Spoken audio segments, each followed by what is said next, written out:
حلالے کے متعلق مسائل۔ قرآن پاک میں حلالے کا کیا حکم نقل کیا گیا ہے؟ چنانچہ اسلام میں انسانی فطرت اور انسانی جذبات کا خیال رکھتے ہوئے طلاق کے معاملے میں تدریجی طور پر اور تخفیف کا لحاظ رکھا گیا ہے۔ چنانچہ طلاق کے سلسلے میں پہلا حکم، پھر دوسرا حکم، پھر لاسٹ میں تیسرا حکم دیا گیا ہے۔ پہلی اور دوسری رجعی طلاق کے بعد رجوع کرنے کی اللہ تعالیٰ نے انسانوں کو گنجائش دی ہے، جیسا کہ قرآن مقدس کی آیت ہے الطلاق مرتان فامساکم بمعروف او تسریح باحسان۔ اس سورہ بقرہ کی آیت ہے، پارہ نمبر 2، آیت نمبر 229۔ طلاق رجعی 2 بار تک ہے۔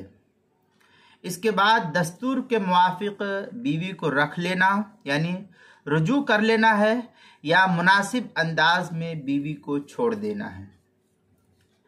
لیکن اگر کوئی آدمی اس تخفیف سے فائدہ نہ اٹھا سکے اور ایک طلاق دے دے تب بھی بیوی جدا ہو جاتی ہے، 2 دے دے تب بھی جدا ہو جاتی ہے، لیکن اگر اس تخفیف کا کوئی آدمی فائدہ نہ اٹھائے اور بیک وقت الگ الگ اوقات میں یا ایک ہی وقت میں ایک ہی ساتھ 3 طلاق دے دے، یا یہ کہ الگ الگ وقتوں میں اپنی منکوحہ کو تیسری طلاق بھی دے دیا، ایک طلاق دی، پھر 2 دی، پھر تیسری دے کر کے ختم کر دیا، تو اب اس کا حکم یہ ہے کہ ان دونوں کے درمیان اس وقت تک ازدواجی تعلق قائم نہیں ہو سکتا ہے جب تک کہ مطلقہ بیوی عدت کے بعد کسی دوسرے مرد سے نکاح نہ کرے اور اس سے طلاق یا تفریق واقع ہونے کے بعد اس کی عدت نہ گزر جائے، اس سے پہلے شوہر اول کے لیے یہ بیوی حلال نہیں ہوگی۔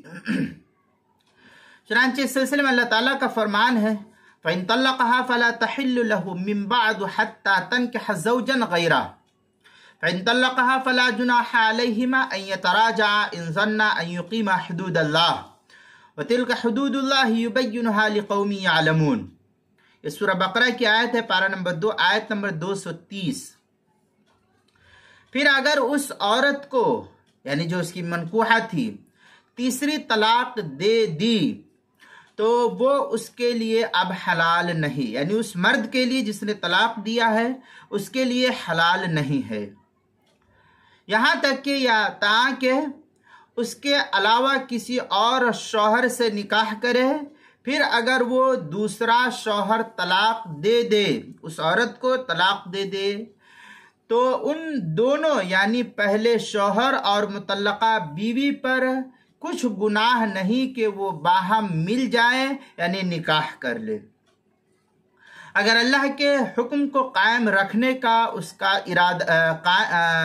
اللہ کے حکم کو قائم رکھنے کا خیال کریں، اور یہ اللہ کی مقرر کردہ حدود ہے جن کو وہ جانکار لوگوں کو بیان کرتا ہے۔ یہ اللہ تعالیٰ نے اس آیت کے اندر صاف طور پر بتلایا ہے، اور اس آیت سے صاف یہ معلوم ہو گیا کہ حلالہ شرعیہ کے بغیر مطلقہ ثلاثہ کو نکاح میں لانے کی کوئی صورت شریعت میں جائز نہیں ہے۔ اس لیے اب جو لوگ حلالے کے قائل نہیں انہیں ان آیت پر غور و فکر کرنی چاہیے۔ چنانچہ یہ تفصیل کتاب المسائل کی 5ویں جلد صفحہ 183 اور 184 پر اس کو نقل کیا گیا ہے۔